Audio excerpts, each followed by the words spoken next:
جب زکوئی سلطان ایوبی کے خیمے میں گئی، تم پرندوں سے دل بہلایا کرو، سپہ گری اس آدمی کے لیے ایک خطرناک کھیل ہے جو عورت اور شراب کا دل دادا ہو۔ یہ الفاظ اپریل 1175 میں صلاح الدین ایوبی نے اپنے چچا زاد بھائی خلیفہ الصالح کے ایک امیر سیف الدین کو لکھے تھے۔ ان دونوں نے صلیبیوں کو درپردہ مدد اور زر و جواہرات کا لالچ دیا اور صلاح الدین ایوبی کو شکست دینے کی سازش کی تھی۔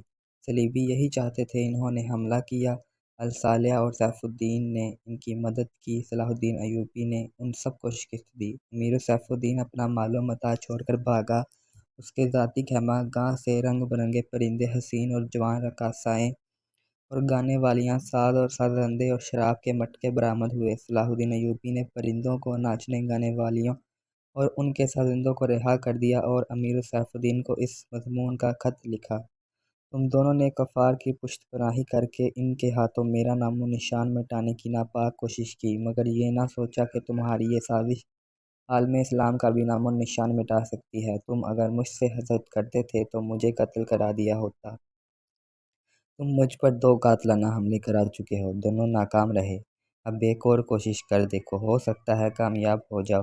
اگر تم مجھے یہ یقین دلا دو کہ میرا سر میرے تن سے جدا ہو جائے تو اسلام اور زیادہ سر بلند ہوگا، تو رب کعبہ کی قسم، میں تمہاری تلوار سے اپنا سر کٹواؤں گا اور تمہارے قدموں میں رکھ دینے کی وصیت کروں گا۔ میں تمہیں صرف یہ بتا دینا چاہتا ہوں کہ کوئی غیر مسلم مسلمانوں کا دوست نہیں ہو سکتا۔ تاریخ تمہارے سامنے ہے، اپنا ماضی دیکھو۔ شاہ فرینک اور ریمانڈ جیسے اسلام دشمن صلیبی تمہارے دوست صرف اس لیے بنے کہ تم نے انہیں مسلمانوں کے خلاف میدان میں اترنے کی شرح اور مدد دی تھی۔ اگر وہ کامیاب ہو جاتے تو ان کا اگلا شکار تم ہوتے، اور اس کے بعد ان کا یہ خواب بھی پورا ہو جاتا کہ اسلام صفحہ ہستی سے مٹ جائے۔ تم جنگجو ترم کے فرد ہو، فن سپہ گراری تمہارا قومی پیشہ ہے۔ ہر سلطان اللہ کا سپاہی ہے، مگر ایمان اور کردار بنیادی شرط ہے۔ تم پرندوں سے ہی دل بہلایا کرو، سپہ گری اس آدمی کے لیے ایک خطرناک کھیل ہے جو عورت اور شراب کا دل دادا ہو۔ میں تم سے درخواست کرتا ہوں کہ میرے ساتھ تعاون کرو اور میرے ساتھ جہاد میں شریک ہو جاؤ۔ اگر یہ نہ کر سکو تو میری مخالفت سے باز آ جاؤ، میں تمہیں کوئی سزا نہیں دوں گا، اللہ تمہارے گناہ معاف کرے۔ ایک یورپی مورخ لین پون لکھتا ہے: صلاح الدین ایوبی کے ہاتھ جو مال غنیمت لگا اس کا کوئی حساب نہیں تھا۔ جنگی قیدی بھی بے انداز تھے۔ صلاح الدین ایوبی نے تمام تر مال غنیمت 3 حصوں میں تقسیم کیا۔ ایک حصہ جنگی قیدیوں میں تقسیم کر کے انہیں رہا کر دیا، دوسرا حصہ اپنے سپاہ اور غریبوں میں تقسیم کیا، اور تیسرا حصہ مدرسہ نظام الملک کو دے دیا۔ اس نے اسی مدرسے سے تعلیم حاصل کی تھی، نہ خود کچھ رکھا، نہ اپنے کسی جرنیل کو کچھ دیا۔ اس کا نتیجہ یہ ہوا کہ جنگی قیدی، جن میں بہت سے مسلمان اور باقی غیر مسلم، رہا ہو کر صلاح الدین ایوبی کے کیمپ میں جمع ہو گئے اور اس کی اطاعت قبول کر کے اپنی خدمات اس کی فوج کے لیے پیش کر دی۔ ایوبی کی کشادہ ظرفی اور عظمت دور دور تک مشہور ہو گئی۔ اس سے پہلے حسن بن صبا کے پراسرار فرقے فدائی، جنہیں یورپی مورخوں نے قاتلوں کا گروہ لکھا ہے، صلاح الدین ایوبی پر دوبارہ قاتلانہ حملے کر چکے تھے، لیکن خدائے ذوالجلال کو اپنے اس عظیم مرد مجاہد سے بہت کام لینا تھا۔ دونوں بار ایک معجزہ ہوا کہ اسلام کا یہ محافظ بال بال بچ گیا۔ اس پر کی تیسرا قاتلانہ حملہ اس وقت ہوا جب وہ اپنے مسلمان بھائیوں اور صلیبیوں کی سازش کی چٹان کو شمشیر سے ریزہ ریزہ کر چکا تھا۔ امیر سیف الدین میدان سے بھاگ گیا تھا، مگر وہ صلاح الدین ایوبی کے خلاف حسد اور کینے سے باز نہ آیا۔ اس نے حسن بن صبا کے قاتل فرقے کی مدد حاصل کر لی۔ یہ فرقہ ایک مدت سے اسلام کی آستین میں سانپ کی طرح پڑ رہا تھا۔ اس کا تفصیلی تعارف بہت ہی طویل ہے۔ مختصر یہ کہ جس طرح زمین سورج سے الگ ہو کر گناہوں کا گہوارہ بن گئی ہے، اسی طرح حسن بن صبا نام کے ایک آدمی نے اسلام سے الگ ہو کر نبیوں اور پیغمبروں والی عظمت حاصل کرنے کا منصوبہ بنایا۔ وہ اپنے آپ کو مسلمان ہی کہلاتا رہا اور ایسا گروہ بنا لیا جو طلسماتی طریقوں سے لوگوں کو اپنا پیروکار بناتا تھا۔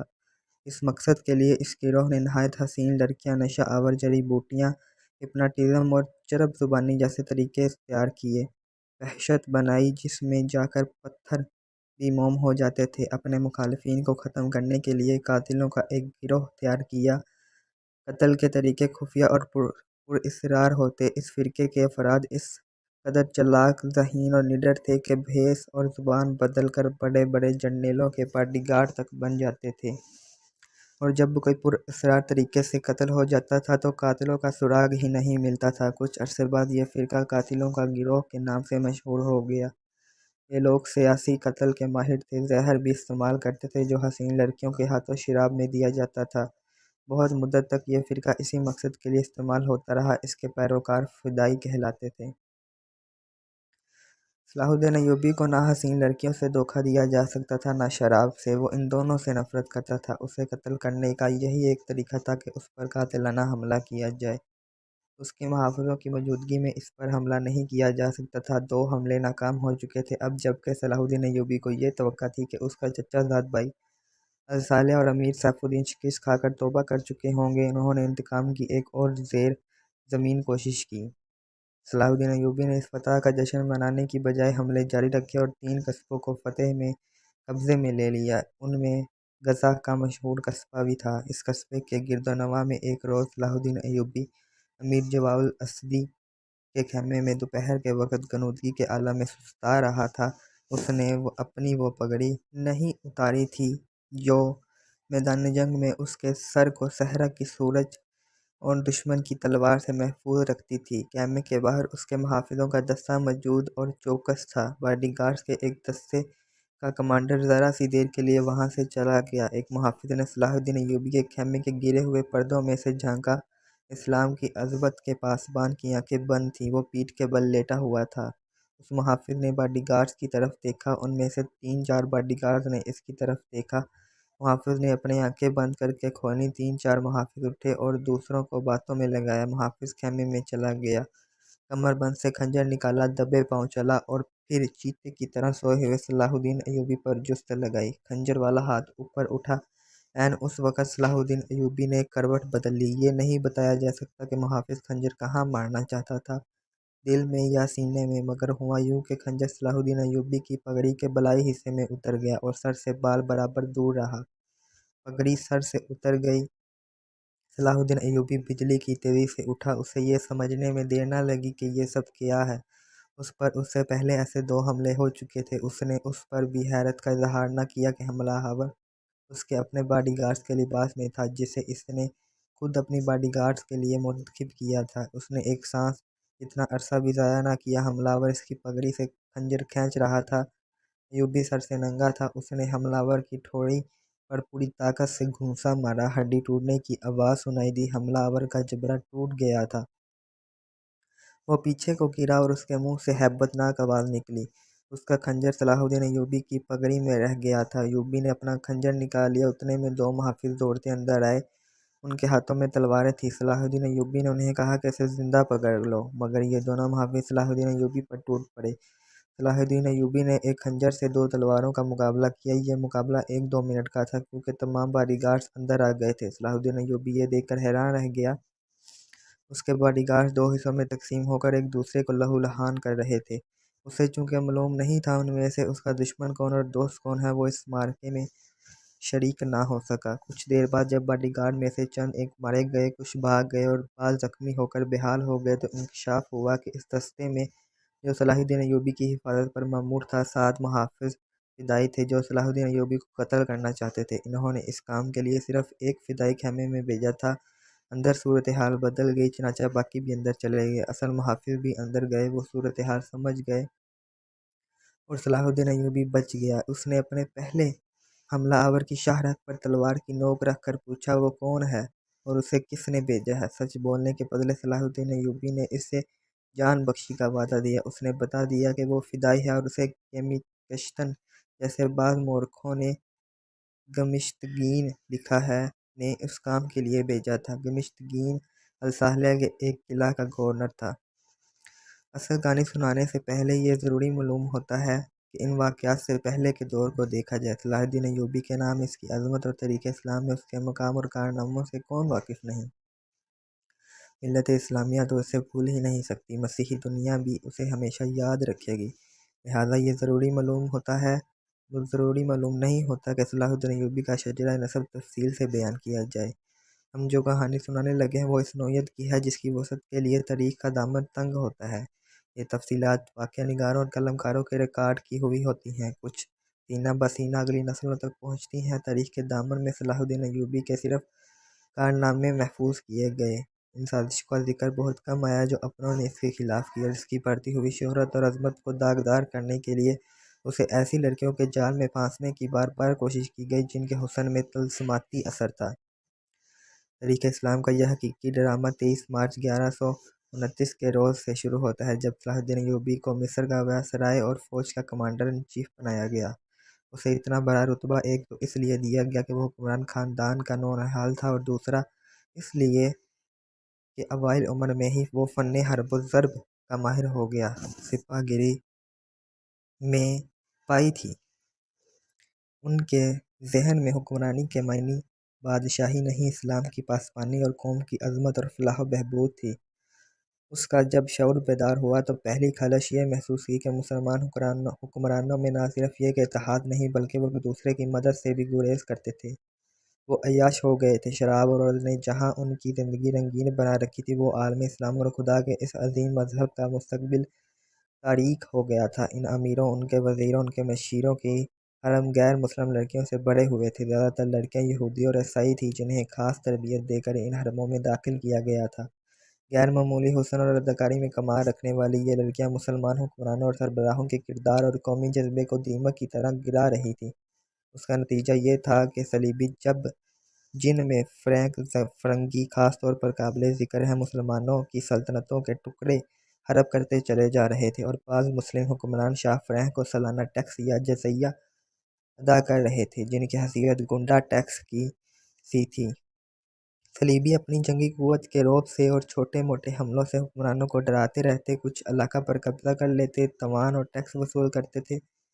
ان کا مقصد یہ تھا کہ آہستہ آہستہ دنیا اسلام کو حرب کر لیا جائے۔ مسلمان حکمران اپنی رعایا کا خون چوس کر ٹیکس دیتے رہتے تھے۔ ان کا مقصد یہ تھا کہ انہیں عیش و عشرت میں پریشان نہ کیا جائے۔ فرقہ پرستی کے بیج بھی بو دیے گئے تھے۔ ان میں سب سے زیادہ خطرناک فرقہ حسن بن صباح کا تھا، جو صلاح الدین ایوبی کی جوانی سے ایک صدی پہلے مارز وجود میں آیا تھا۔ یہ مفاد پرستوں کا فرقہ تھا، بے حد خطرناک اور پر اسرار۔ یہ لوگ اپنے آپ کو فدائی کہلاتے تھے، جو بعد میں حشاشین کے نام سے مشہور ہوئے، لیکن وہ حشیش نام کی ایک نشہ آور شے سے دوسروں کو اپنے جال میں پھانستے تھے۔ صلاح الدین ایوبی نے مدرسہ نظام الملک میں تعلیم حاصل کی۔ یاد رہے کہ نظام الملک دنیا اسلام کی ایک سلطنت کے وزیر تھے۔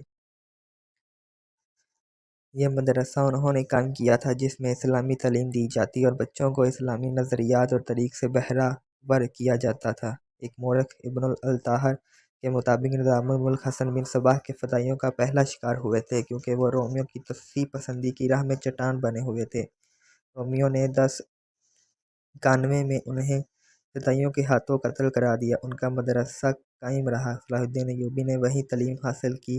اسی عمر میں اس نے سپاہ گری کی تربیت اپنے بزرگوں سے لی۔ نور الدین زنگی نے اسے جنگی چالیں سکھائیں، ملک کے انتظامات کے سبق دیے اور ڈپلومیسی میں مہارت دی۔ اس تعلیم و تربیت نے اس کے اندر وہ جذبہ پیدا کر دیا جس نے آگے چل کر اسے صلیبیوں کے لیے بجلی بنا دیا۔ اوائل جوانی میں ہی اس نے وہ ذہانت اور قابلیت حاصل کر لی تھی جو ایک سالار اعظم کے لیے ضروری ہوتی ہے۔ صلاح الدین ایوبی نے فن حرب و ضرب میں جاسوسی، انٹیلیجنس، کمانڈو اور گریلا آپریشن کو خصوصی اہمیت دی۔ اس نے دیکھ لیا تھا کہ صلیبی جاسوس کے میدان میں آگے نکل گئے اور وہ مسلمانوں کے نظریات پر نہایت کارگر حملے کر رہے ہیں۔ صلاح الدین ایوبی نظریات کے محاذ پر لڑنا چاہتا تھا جس میں تلوار استعمال نہیں ہوتی۔ اس کہانی میں آگے چل کر آپ دیکھیں گے کہ اس کی تلوار کا وار تو گہرا ہوتا ہی تھا، اس کی محبت کا وار اس سے کہیں زیادہ مار کرتا تھا۔ اس لیے تحمل اور بردباری کی ضرورت ہوتی ہے جو اس نے اوائل عمر میں ہی اپنے آپ میں پیدا کر لی۔ اسے جب مصر کا وائسرائے اور کمانڈر ان چیف بنا کر مصر بھیجا گیا تو ان سینئر افسروں نے ہنگامہ برپا کر دیا جو اس عہدے کی آس لگائے بیٹھے تھے۔ ان کی نگاہوں میں صلاح الدین ایوبی ابھی طفل مکتب تھا، مگر اس طفل مکتب نے جب ان کا سامنا کیا، ان کی باتیں سنی تو ان کا احتجاج سرد پڑ گیا۔ مورخ لین پول کے مطابق صلاح الدین ایوبی ڈسپلن کا بڑا ہی سخت ثابت ہوا۔ اس نے تفریح، عیاشی اور آرام کو اپنے لیے اور اپنی فوج کے لیے حرام قرار دے دیا۔ اس نے اپنے دماغی اور جسمانی قوتوں کو صرف اس مقصد پر مرکوز کر دیا کہ سلطنت اسلامیہ کو مستحکم کرنا ہے اور صلیبیوں کو اس سرزمین سے نکالنا ہے۔ فلسطین پر وہ ہر قیمت پر قبضہ کرنا چاہتا تھا۔ اس نے یہی مقصد اپنی فوج کو دیا۔ مصر کا وائسرائے بن کر اس نے کہا، خدا نے مجھے مصر کی سرزمین دی ہے، اس کی ذات باری مجھے فلسطین بھی ضرور عطا کرے گی۔ مگر مصر پہنچ کر اس پر انکشاف ہوا کہ اس کا مقابلہ صرف صلیبیوں سے نہیں بلکہ اپنے ہی مسلمان بھائیوں سے تھا۔